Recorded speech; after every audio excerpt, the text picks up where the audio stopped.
오늘 우리에게 주시는 하나님의 말씀은 요한복음 14장 15절에서 24절까지의 말씀입니다. 요한복음 14장 15절에서 24절까지 우리 한 목소리로 봉독하시겠습니다. 함께 봉독하십니다. 시작. 너희가 나를 사랑하면 나의 계명을 지키리라. 내가 아버지께 구하겠으니 그가 또 다른 보혜사를 너희에게 주사 영원토록 너희와 함께 있게 하리니 그는 진리의 영이라. 세상은 등이 그를 받지 못하나니 이는 그를 보지도 못하고 알지도 못함이라. 그러나 너희는 그를 아나니 그는 너희와 함께 거하시며 또 너희 속에 계시겠음이라.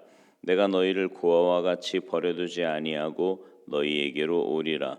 조금 있으면 세상은 다시 나를 보지 못할 것이로되 너희는 나를 보리니 이는 내가 살아있고 너희도 살아있겠음이라.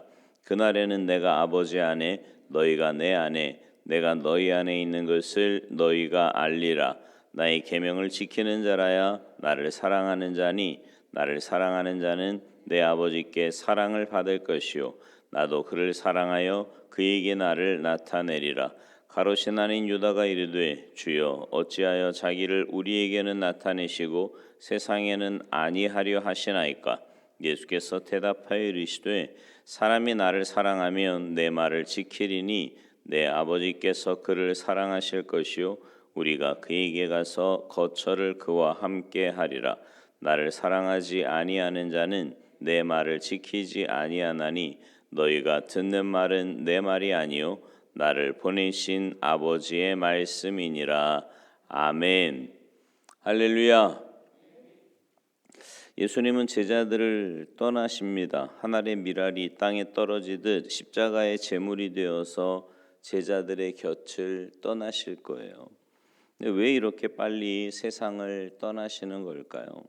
예수님이 이토록 빨리 세상을 떠나시려고 하는 이유는 두 가지인데, 하나는 제자들이 거할 처소를 예비하기 위해서이고요. 다른 하나는 성령님을 보내시기 위해서입니다. 16절 말씀을 보세요. 내가 아버지께 구하겠으니 그가 또 다른 보혜사를 너희에게 주사 영원토록 너희와 함께 있게 하리니. 우리가 나중에 보겠지만 요한복음 16장에서는요. 예수님이 떠나가는 것이 제자들에게 유익이다 이렇게 말씀하시면서 좀 더 구체적으로 설명을 하십니다. 그러면서 예수님은 당신이 떠남과 보혜사 성령의 오심을 묶어서 말씀하셨어요. 성육신하신 예수님이 떠나셔야 성령으로 다시 올 수 있다는 겁니다. 그러면 예수님은 왜 보혜사 성령을 보내려고 하시는 걸까요? 왜 성령님으로 다시 오시려고 하시는 걸까요? 그 이유는 제자들과 영원히 함께 있기 위해서이고요. 제자들 속에 거하시기 위해서입니다. 육신으로는 제자들과 영원히 함께 있을 수도 없고 제자들 속에 계실 수도 없기에 제자들과 영원히 함께 하기 위해서 또 제자들 속에 거하시기 위해서 성령으로 다시 오시려는 겁니다. 20절에 보면 좀 더 명확해지는데요. 그날에는 내가 아버지 안에 너희가 내 안에 내가 너희 안에 있는 것을 너희가 알리라. 이것이 바로 성령으로 다시 오시는 이유예요. 하나님 아버지가 예수님 안에 있고요. 예수님이 내 안에 있고 내가 예수님 안에 있는 건데 이 신비가 어떻게 이루어지냐면 성령님을 통해서 이루어진다는 겁니다. 성령님을 통해서 성부와 성자가 인간 안에 거하게 된다라는 거예요. 다시 말하면 성령님을 통해서 삼위일체 하나님이 인간 안에 거하시는 겁니다. 삼위일체 하나님이 인간 안에 거하시는 것, 이 안에 창조의 모든 계획이 담겨 있고 구원의 모든 내용이 담겨 있어요. 삼위일체 하나님이 인간 안에 거하는 것이야말로 창조의 궁극적인 목표이고 구원의 궁극적인 목표입니다. 여러분 하나님의 창조를 잘 보세요. 창세기 1장을 쭉 읽어보면 하나님의 창조는 사람을 창조함으로 완성이 됩니다. 근데 사람은 누구의 형상을 따라 지음받았어요? 하나님의 형상을 따라 지음을 받았죠. 여러분, 이게 굉장히 중요한 말이거든요. 하나님의 형상을 따라 지음받았다. 이게 무슨 뜻일까요? 사람이요, 하나님의 형상을 따라 지음받았다라는 것은 하나님을 자기 안에 모실 수 있는 존재, 하나님과 인격적인 소통이 가능한 존재로 지음받았다는 뜻입니다. 떡으로만 사는 존재가 아니라 하나님의 입에서 나오는 모든 말씀으로 사는 존재로 지음받았다는 뜻이고요. 하나님을 모실 수 있는 내적 공간을 가진 자로 지음받았다는 뜻입니다. 그래서 왜 제가 예전에 그런 설명했던 거 기억나십니까? 여러분, 장갑이 무슨 모양으로 만들어져요? 손 모양으로 만들어지잖아요. 근데 장갑이 손 모양으로 만들어졌다는 건 그 장갑 안에 손이 이렇게 담길 수 있는 거예요. 그죠? 그러니까 마찬가지로 하나님의 형상으로 지음받았다라는 건, 우리가 하나님의 형상으로 지음받았다는 건 우리 안에 하나님이 담기실 수 있도록, 다시 말하면 하나님이 우리 안에 내주하실 수 있도록 그렇게 우리를 만드셨다는 뜻입니다. 정말 그래요. 사람은요, 단지 생물학적 존재로 지음받은 게 아니에요. 단지 뇌를 가진 정신적인 존재로 지음받은 게 아니라고요. 단지 인격적인 존재로 지음받지 않았습니다. 사람은 하나님을 자기 안에 모실 수 있는 존재, 하나님과 상호 내주하는 존재로 지음받았습니다. 그렇기 때문에 인간은요, 삼위일체 하나님을 자기 안에 모셔야만, 하나님과 상호 내주해야만 진정으로 살아있는 인간, 참된 인간이 될 수 있는 거죠. 여러분, 장갑을 아무리 예쁘게 만들면 뭐합니까? 그 장갑을 손에 껴야 그게 목적을 달성하는 거죠. 마찬가지로 우리가 하나님의 형상으로 지음받았다는 건 하나님이 내 안에 내주하실 때 진짜 인간답게 살 수 있는 거예요. 인격을 갈고 닦아야 인간이 되는 게 아니고요. 자아 실현을 통해 인간이 되는 게 아니고 자아로부터 해탈함을 통해 인간이 되는 게 아닙니다. 삼위일체 하나님을 자기 안에 모심으로 하나님과 상호 내주함으로 살아있는 인간이 되고 참된 인간이 되는 거죠. 하나님은 처음부터 사람을 이런 존재로 계획하시고 하나님의 형상을 따라 하나님을 모실 수 있는 존재로 만드신 거예요.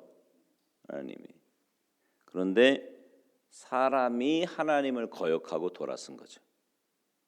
범죄한 겁니다. 하나님 없는 존재로 살겠다고요? 독립을 선언해 버렸어요. 그 결과 하나님 없이 자기 스스로 왕노릇하는 고독한 존재가 된 겁니다. 고아가 됐어요. 고아가. 예수님은 하나님 없는 자를 가리켜서 고아라 그랬거든요. 자기 존재의 근원에서 끊어진 자다, 이런 뜻입니다.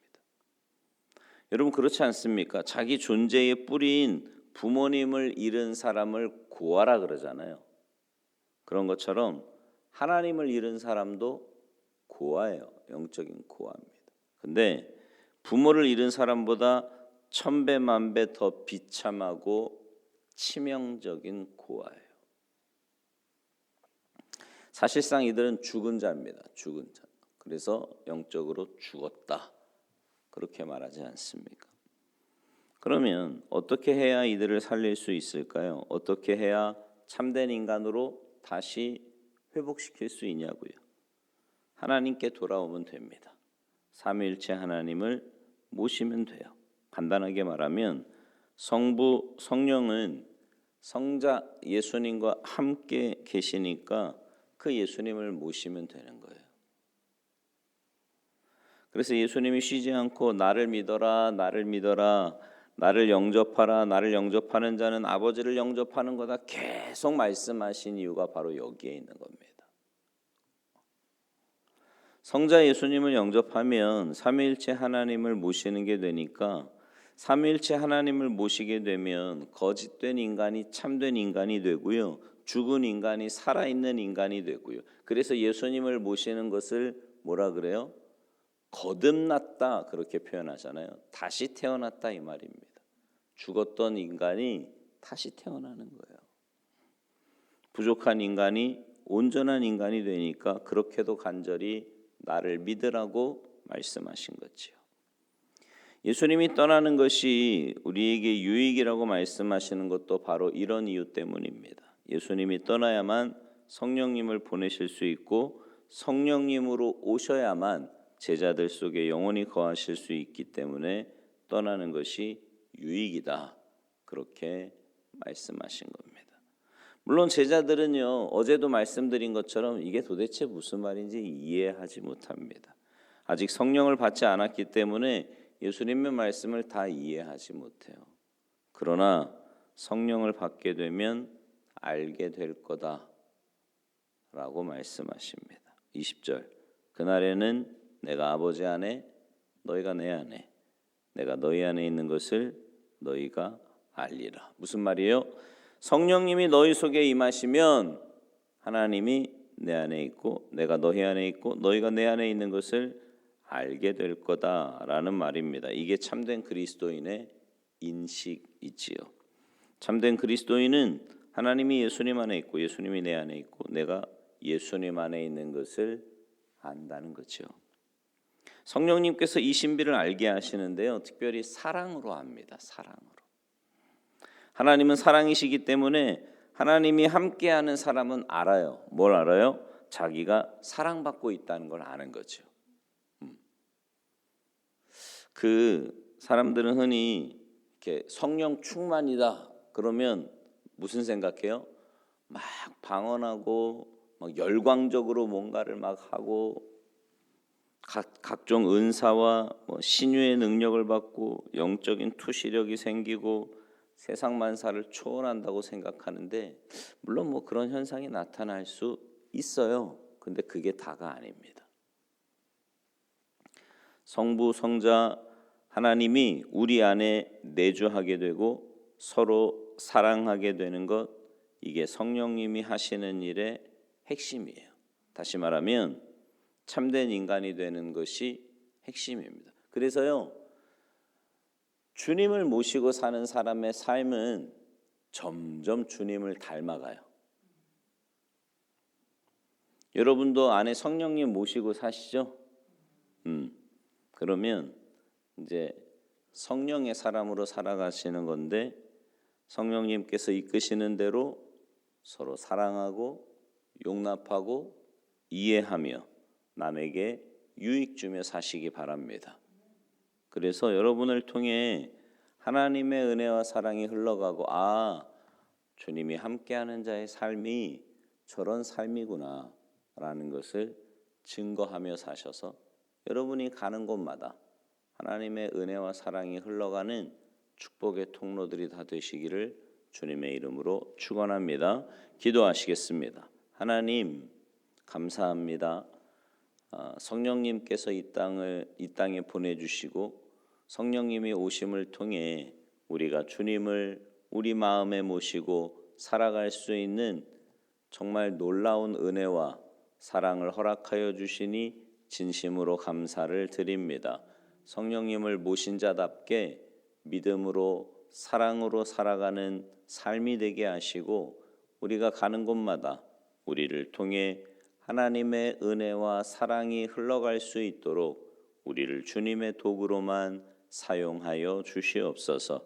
새벽에 도와주시겠다고 약속하신 주님의 약속의 말씀 붙잡고 주님 앞에 나와 간구하고 기도하는 주님의 백성들의 기도에 주님 응답하시고 역사하여 주시사 세상에 나가서 하나님과 함께하는 하나님을 모신 자로 살아가기에 부족함이 없도록 주님 역사하여 주시옵소서. 감사드리며 예수님의 이름으로 축복하며 기도하옵나이다. 아멘.